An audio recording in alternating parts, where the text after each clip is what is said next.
يتحدى أهل البدع والأهواء، أهل البدع العقائدية وأهل البدع السياسية. أنا أقول بيننا وبينكم السلف، بيننا وبينكم الكتب، كان فيقول البدع بيننا وبينكم.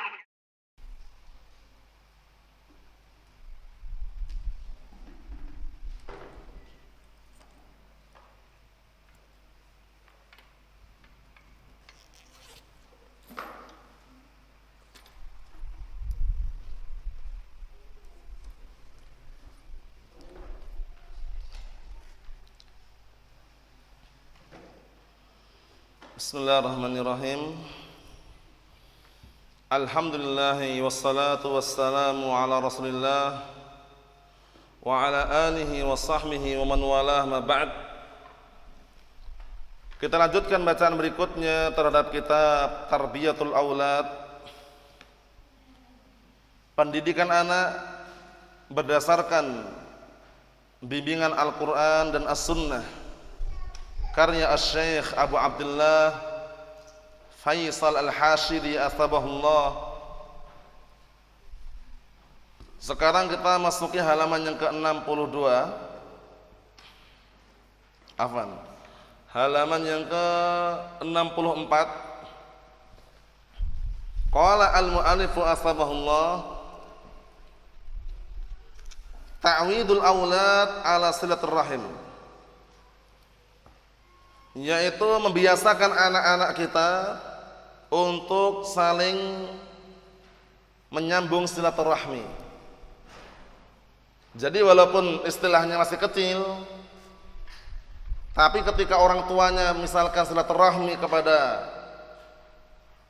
keluarganya atau kerabatnya, diajak anak tadi agar tahu nanti siapa-siapa yang mahramnya dan siapa-siapa yang keluarganya, siapa yang kerabatnya. Kita lihat, jaa fi sahih Muslim min hadithi Aisyah qalat qala Rasulullah sallallahu alaihi wasallam, ar-rahimu mu'allaqatun bil 'arsy, taqul man wasalani wasalahu Allah wa man qata'ani qata'ahu Allah. Telah datang dalam sahih Muslim dari hadisnya Aisyah radhiyallahu anha, beliau berkata, telah bersabda Rasulullah sallallahu alaihi wa ala alihi wasallam, ar-rahim, yaitu kasih sayang, mu'allaqatun bil 'arsy, terikat di arsy, tergantung di arsy. Taqul, seraya berkata, barang siapa yang menyambungku, niscaya Allah Ta'ala akan menyambungnya. Menyambung kasih sayang, menyambung silaturahmi. Dan barang siapa yang memutusku, niscaya Allah Ta'ala akan memutusnya. Dan termasuk penghalang masuk surga diantaranya adalah apa? Memutus hubungan silaturahmi. Hati-hati barakallahu fiik. Apalagi perkaranya gara-gara masalah dunia, masalah harta, atau masalah pribadi yang sifatnya bisa diselesaikan dengan cara yang terbaik. Apa kata Rasulullah SAW? La yadkhulul jannata qati'un, tidak masuk surga orang yang memutuskan hubungan silaturahmi. Mafhum? Kita lihat penjelasannya. Qala Asy-Syaikh Faisal Al-Hashiri Atsabahullah, dalal haditsu ala anna silaturahmi, ala anna silaturrahim sababun fi silatillahi lil wasil. Masya Allah. Hadis ini menunjukkan bahwasannya menyambung hubungan silaturahmi merupakan sebab Allah Subhanahu wa ta'ala menyambung untuk orang yang menyambungnya. Faham? Wa qati'atur rahim, dan memutuskan hubungan silaturahmi kabiratun min kabairidz dzunub, termasuk dosa-dosa besar. Ancamannya kan ngeri kan? Tidak masuk surga orang yang memutuskan hubungan silaturahmi. Jadi taruhlah dalam kekeluargaan, kita punya orang tua, mungkin beda akidah, mungkin beda manhaj, mungkin beda pemikiran, tapi selama dia itu masih muslim, muslimah, dan orang tua kita barakallahu fiik ada memiliki hak hak silaturahim. Keyakinannya yang keliru, Kita nggak benarkan manhaj yang menyimpang, tapi dia masih memiliki hubungan. Semoga dengan perbuatan kita menyambung hubungan silaturahmi tadi, lunak hatinya sehingga mudah untuk kita dakwahi. Mafhum? Apalagi kedua orang tua ya. Nah, kita lihat di sini. Kata beliau, fa'alal walidain an yaghrisa ta'dhimar rahim fi nufusi auladihim. Maka wajib atas kedua orang tua menanamkan, taghrisa itu menanamkan, yaghrisa itu menanamkan. Wajib keduanya menanamkan betapa agungnya silaturahmi di hati, jiwa-jiwa anak-anak mereka. Tanamkan. Itu saudara bapak, itu saudari ibu misalkan. Ziarahi. Kalaupun dia ziarah orang tuanya, anaknya diajak, dikenalkan, ditunjukkan ini keluarga kita, ini mahram kita. Bisa dipahami ya? Naam. Wala yasiluna rahiman illa wal aulad ma'ahum. Dan hendaknya orang tua tidak menyambung hubungan silaturahmi, tidak bersilaturahmi, melainkan anak-anak mereka bersamanya, diajak anaknya. Biar tahu nanti, ya kan? Kadang kita menziarahi paman kita, ya kan? Menziarahi bibi kita, anak kita ajak. Paham ya? Nah, karena bibi kita, paman kita, saudara bapak kita, saudara ibu kita kan istilahnya mbahnya. Iya kan? Nah, biar tahu ini mahramnya. Oh, ini bukan mahramnya. Penting juga seperti itu.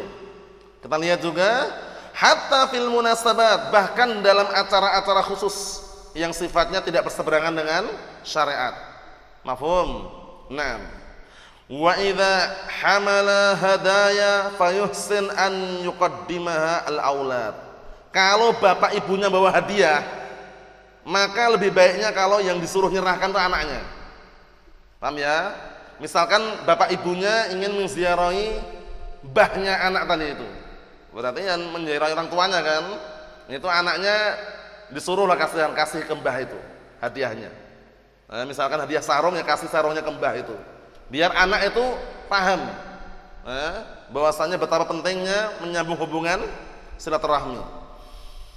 Ma'atadkinihim bifadli silaturahim, bersamaan kita mengingatkan anak-anak kita tentang keutamaan silaturahmi. Wa adamu syakhni sudurihim ala ahad, dan agar tidak ada rasa semacam gerundelan atau semacam tekanan di dada mereka atas seorang pun. Maksudnya biar nggak tertanam kebencian gitu ya. Nah, selama masih diperbolehkan di dalam syariat untuk mengunjunginya, menziarahinya, maka ajak anak tadi. Mafhum? Wa ta'widuhum ihtiramuhum, dan membiasakan mereka untuk menghormati mereka. Hormat. Kalau dia misalkan Pak D, ya Pak D-nya. Lek-leknya itu kalau bahasa Jawanya itu. Paman, bibi, om, tante, enggak masalah. Karena kadang-kala kalau sebut nama enggak sopan gitu loh. Iya kan? Nah, seperti itu. Misalkan dia taruhlah punya lek atau punya Pak D, namanya misalkan barakallahu fiik Johnny Ponsen. Johnny Ponsen itu bulan Juni Senin Pon lahirnya. Wallahu musta'an. Itu contoh aja. Nah, kalau dipanggil Johnny kan nggak tepat, ya kan? Misalnya Pak D lebih sopan itu loh ya. Nah, barakallahu fiik. Mungkin di bahasa Sunda ada sendiri, bahasa Jawa ada sendiri.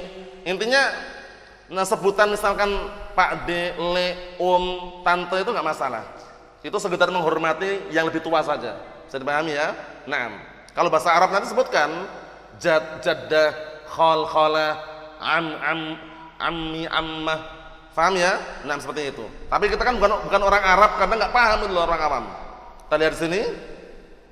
Wa tahfidhuhum asma'hum, dan kalau memungkinkan membikin anak-anak kita itu hafal nama-nama mereka, biar tahu ini Pak D Fulan namanya ini, Lek Fulan namanya ini, dikasih tahu nggak masalah, biar anak kita tahu namanya gitu loh ya. Nah, jangan sampai orang tuanya meninggal dunia, anaknya nggak tahu pamannya, nggak tahu bibinya. Wa amakinahum, dan dibikin mereka hafal tempat-tempat mereka, agar ketika orang tuanya meninggal dunia, anaknya masih bisa mengunjungi gitu loh, mengunjungi paman-pamannya, bibi-bibinya. wala na'am yusmah lahum bidzikril qarib bismih, dan anak mereka hendaknya tidak diizinkan dengan menyebut kerabatnya dengan namanya. Misalnya namanya Susilo, jangan Susilo, jangan gitu. Contoh aja ya, Afan ya. Nah, tapi ya mungkin kalau dia Pak D-nya Pak D, kalau omnya ya om, atau mungkin barakallahu fiik paman, bibi, bisa dipahami ya. Nah, barakallahu fiik seperti itu. Misalkan bibinya perempuan namanya Tumirah misalkan, Afan, manggilnya Tumirah, nggak sopan, ya kan? Bibi gitu kan. Nah, mata Mbok D itu sekedar apa? Istilahnya apa, barakallahu fiik, biar menghormati, illa makrunan bima yash'ur birrahim, ya kan? Jangan diizinkan untuk mereka anak-anak tadi menyebutkan kerabatnya dengan namanya, kecuali diiringi dengan sesuatu yang apa? Yang memberikan kesan dia adalah masih ada hubungan, nah barakallahu fiik, rahim. Maksudnya dengan sebutan tadi Pak D, Mbok D, Le misalkan kalau bahasa Jawa ya. Nah barakallahu fiik, kemudian om, tante, atau misalkan paman, bibi, itu kan terjemahan semua. Kalau Arab bagaimana? Nahu ya jad, ya jaddah. Mau kemana? Ke tempat jad, berarti kakek. Kemana? Ke jaddah, nenek. Kan itu. Jaddi kakekku, jaddati nenekku, iya kan? Itu kalau bahasa Arab. Tapi kalau orang kita kan mbah buyut, mbah kakung, mbah putri, nggak masalah, iya kan? Ngam, agar mereka paham saja. Misalkan anak kita nggak dikasih tahu adab, nggak diajari, manggil mbah kakung namanya, kurang tepat kan? Manggil mbah putri namanya, nggak tepat, iya kan? Nah, lihat ini, ya am, ya ammah, ya ammi, wahai pamanku, ya ammati, wahai bibiku, ya khal, ya khalah, wahai pamanku, wahai bibiku. Bedanya kalau dalam bahasa Arab, ammun itu adalah paman dari jalur bapak. Yang pernah belajar Durusul Lughah jilid 1 pahamlah. Kalau khalun itu paman dari jalur ibu. Jadi kalau saudara ibu laki-laki kan, itu namanya khal. Saudari ibu namanya khalah. Kalau saudara bapak namanya am, kalau saudari bapak namanya ammah. Itu kalau dalam bahasa Arab dibedakan. Tapi kalau dalam bahasa Indonesia kan sama, paman, bibi, selesai. Ya kan? Nah, seperti itu. Jadi kalau kita ngajari anak kita, kalau pakai bahasa Arab yang benar sekalian itu loh. Kalau saudari ibu berarti khal. Kalau paman, kalau bibi khalah. Ya kan? Seperti itu. Nah. Ya ibnal ammi, wahai putra pamanku. Ya ibnal ammah, wahai putra bibiku. Ya ibnal khal, wahai putra pamanku. Ya ibnal khalah, wahai putra bibiku. Paham ya? Di dalam bahasa Arab dibedakan kan berarti khal sama am, khalah sama ammah. Bedanya paham soalnya ya? Kalau saudara bapak apa namanya? Ammun. Saudari bapak ammatun. Kalau saudara ibu khalun. Kalau saudari ibu khalatun. Paham? Nah. Wa nahu dzalik, dan yang semisal itu. Wa yuhsin irsalul aulad li ziyaratihim. Lihat ini. Dan kadangkala alangkah indahnya menyuruh atau mengutus anak-anaknya untuk menziarahi mereka. Kadang-kadang misalkan anak yang udah besar misalkan, sana kalau main ke tempat Mbah Putri atau main ke tempat Mbah Kakung, wa ma'ahumul hadaya, dan bersama anak-anak tadi ada hadiah. Ya paling-paling belikan pokes misalkan, Afan ya, atau belikan hadiah lah intinya. Anak kita yang bawakan nggak masalah, untuk mengajari aja. Wa khassah fil munasabat, terkhususkan di acara-acara tertentu, kal a'yad, hari raya. Biasanya kalau orang tua hari raya kan senang sekali, ya kan? Misalkan dia taruhlah punya cucu 20 misalkan, berkunjung semuanya cucunya, rame. Nah, satu rumah itu masya Allah, cucu-cucu semua isinya ya. Nah, kemudian masing-masing cucu bawa oleh-oleh. Kira-kira senang nggak Mbah Kakung, Mbah Putri tadi? Senang gitu loh, paham ya? Itu sekedar apa? Membiasakan anak kita biar paham ini mbahnya, ini sopan santun seperti ini. Nah, walaupun istilahnya tetap ahlus sunnah sunni salafi, sopan santun harus itu loh. Bukan berarti neranyak istilahnya ya, Afan ya. Neranyak itu nggak sebenarnya sopan. Manggil orang tua namanya, manggil mbahnya namanya, kurang sopan. Kita lihat biqadril mustata', sesuai dengan kadar kemampuannya.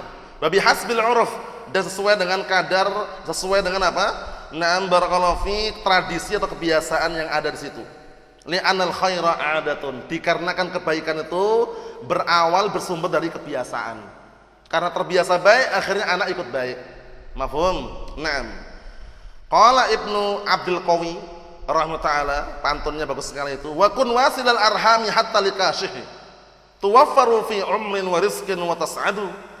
Wa la taqti'il arhama inna qati'atan lidhi rahimin kubra minallahi tub'idu.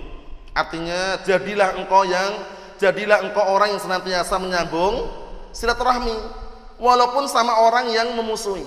Kalau itu kerabatnya, kadang-kala kita silaturahmi untuk apa? Melunakkan hatinya saja. Silaturahmi itu kan kadang-kala enggak harus ketemu langsung kan? Kalau zaman sekarang bisa chattingan, SMS, nelpon, termasuk atau tidak itu? Termasuk juga. Ya kan? Assalamualaikum, kaifaluk abi, kaifaluk ummi misalkan, ya kan? Nah, telepon, SMS, bagaimana kabarnya Mbah misalkan, itu kan termasuk menyambung juga. Paham ya? Naam. Mungkin orang yang biasanya musuhi kita, kerabat kita, kalau sering kita tanya-tanya gitu lama-lama lunak sendiri dia. Ini dimusuhi kok malah nanya. Ya kan? Nah, seperti itu. Tuwaffar fi umrin wa rizqin wa tas'adu. Ini saya akan diberkahi, diberi balasan pada umur dan rezekinya dan dia akan senang. Wala taqta'il arham, dan janganlah memutuskan hubungan silaturahmi. Kenapa? Inna qati'atan lidhir rahimin kubra minallah tub'idu. Dikarenakan memutus hubungan silaturahmi itu adalah dosa besar di hadapan Allah Ta'ala dan akan bikin jauh. Bisa dipahami ya? Ini yang kita ambil barakallahu fikum. Kesimpulannya termasuk mendidik anak kita adalah mengajarkan kepada anak kita sopan santun dan juga adab-adab terkhususkan mengenai silaturahim agar mereka terbiasa mengetahui siapa kerabat kita, siapa keluarga kita, siapa pamannya, siapa bibinya, sehingga apa? Terus bisa terjalin dan juga tersambung hubungan silaturahmi tersebut. Wallahu a'lam bissawab. Wassallallahu alaihi wasallam. Walhamdulillahirabbil alamin.